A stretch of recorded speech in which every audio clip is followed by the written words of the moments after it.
ভাগে ভাগ করেছে। কয় ভাগে? আরো জোরে। কয় ভাগে? ইসলামের যত বিষয়গুলো এখন আমি দেখব, এই পাঁচটার মধ্যে কয়টা আমার মধ্যে আছে আর কয়টা আমার মধ্যে নাই, দেখার দরকার আছে না নাই? যদি পাঁচটার মধ্যে সবগুলোই থাকে, অবশ্যই আমি শান্তিতে থাকি। আর পাঁচটার মধ্যে চারটাই যদি না থাকে, তিনটাই যদি না থাকে, আমি শান্তিতে থাকতে পারবো না। হাত তুলতে কষ্ট হইতেছে? ডান নামান, বা উঠা, খাগা ছাড়ি দেয়। ওয়াজ না ক্লাস? ওয়াজ না সবক? ওয়াজ না তালিম? তালিম আর ওয়াজের পার্থক্য বুঝেন তো?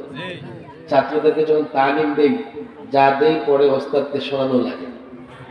আর ওয়াজ মানে কান দিয়ে শুনলাম, আরেক কান দিয়ে বের করে বাড়ি থেকে কাঁথা মেরে দিয়ে দেবাইলাম। বল হুজুর, আপনি কি আমাদের আরো সবক শুনবেন? হ্যাঁ, আলেমদের দায়িত্ব দিয়ে যাবো, প্রত্যেকের সবক শুনবেন। ইসলামটাই যদি না জানি, আল্লাহর কসম কোনদিন শান্তিতে থাকতে পারবেন না। ইসলাম জানার দরকার আছে না নাই?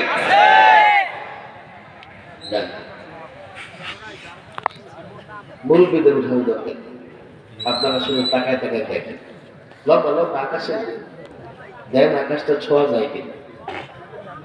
কয়াঙ্গুল ইসলামের সমস্ত বিষয় বা উমুরে দ্বীন আলেমদের বলি, এই শব্দগুলো আমার নয়, এগুলো ফুকাহায়ে কেরামের শব্দ।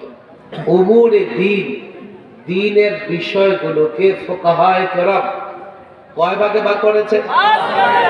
আমার এই কথাগুলো আপনারা বুঝতেছেন? হাত নামাতে দেখি। আমি এই কয়েকটা